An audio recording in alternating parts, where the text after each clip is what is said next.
Bonjour, bienvenue dans Le Monde qui vient. Nous accueillons aujourd'hui Gaël Brussier, docteur en sciences politiques, intellectuel, qui a rédigé un ouvrage qui a retenu notre attention, qui s'appelle « Le mai 68 conservateur, que restera-t-il de la manif pour tous ?»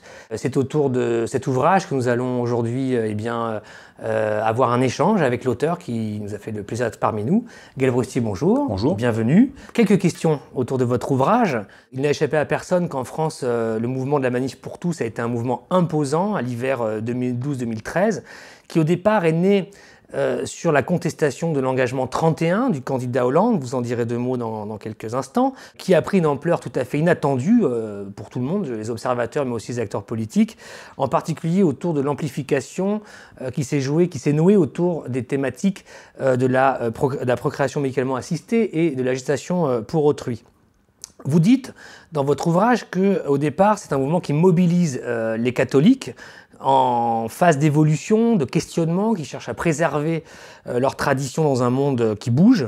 Rapidement, vous analysez ce mouvement comme quelque chose qui devient réellement un mouvement social, qui se transforme, quelque chose de massif, clairement anti-gouvernemental, contre une certaine gauche, contre la gauche en général, et qui va devenir réellement un mouvement social à droite, qui s'inscrit, disons, dans un courant conservateur moderne, anti-moderne. Voilà un concept qu'il sera intéressant de creuser et en miroir de comprendre en quoi il peut avoir quelques enseignements pour, disons, les forces qui au contraire cherchent à s'inscrire dans le camp de l'émancipation de la société.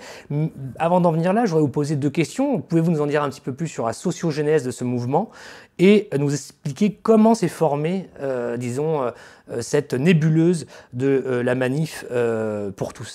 Alors d'abord, c'est pourquoi la manif pour tous. La manif pour tous, elle naît après mai 2012, après l'élection de François Hollande, et elle prend pour objet l'engagement 31, qui est donc l'ouverture au droit au mariage pour les personnes de même sexe. À la base, c'est la France la plus catholique qui se mobilise. Et progressivement, de la France la plus catholique, puisque les animateurs s'attendaient à avoir 10 000 tradis dans la rue, on va arriver à un mouvement qui va drainer 800 000, 900 000, 1 million peut-être de personnes le 24 mars 2013 dans les rues de Paris. Pourquoi ce mouvement? Ce mouvement, il vient de loin. Il vient de loin, d'abord, il vient des recompositions du monde catholique français. Après Vatican II et après l'effondrement de l'action catholique dans les années, fin des années 60, début des années 70. L'émergence aussi des communautés charismatiques, qui sont des communautés néo-pentecôtistes venues d'Amérique du Nord et qui reconfigurent la pratique religieuse qui est plus individualisée et plus expansive. Et on va retrouver cette façon de se comporter chez beaucoup de jeunes militants de la manif pour tous. Autre point, Nicolas Sarkozy disparaît le 6 mai 2012 et laisse un peuple de droite s'investir d'une mission de rédempteur pour le pays ou de lutte frontale contre la gauche au pouvoir.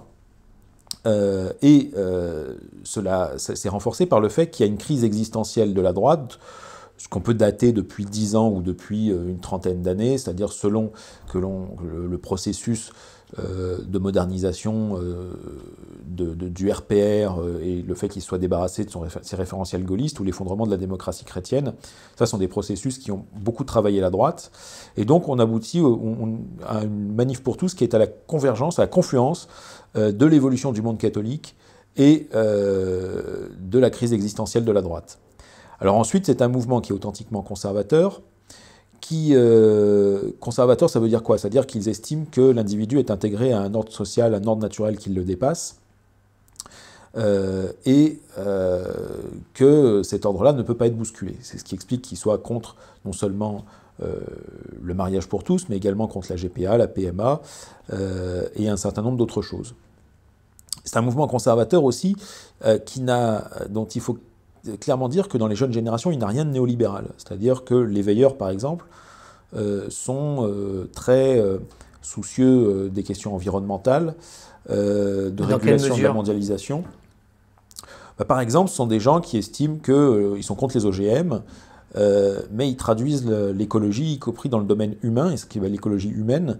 Et par exemple, ils sont contre la contraception chimique, contre le droit à l'IVG, etc., etc. Mais ils sont aussi très hostiles à toutes les formes de manipulation du vivant, donc les OGM, l'évolution de l'agriculture, l'emprise de la technique sur nos vies. Et donc ce courant-là, de jeunes conservateurs, de jeunes intellectuels conservateurs, on le trouve chez les Veilleurs, qui a été un des mouvements les plus dynamiques de la Manif pour tous, qui a acquis une certaine pérennité et qui est présent dans un certain nombre de villes de manière régulière par des veillées, c'est-à-dire des lectures de textes, de réflexions sur la voie publique.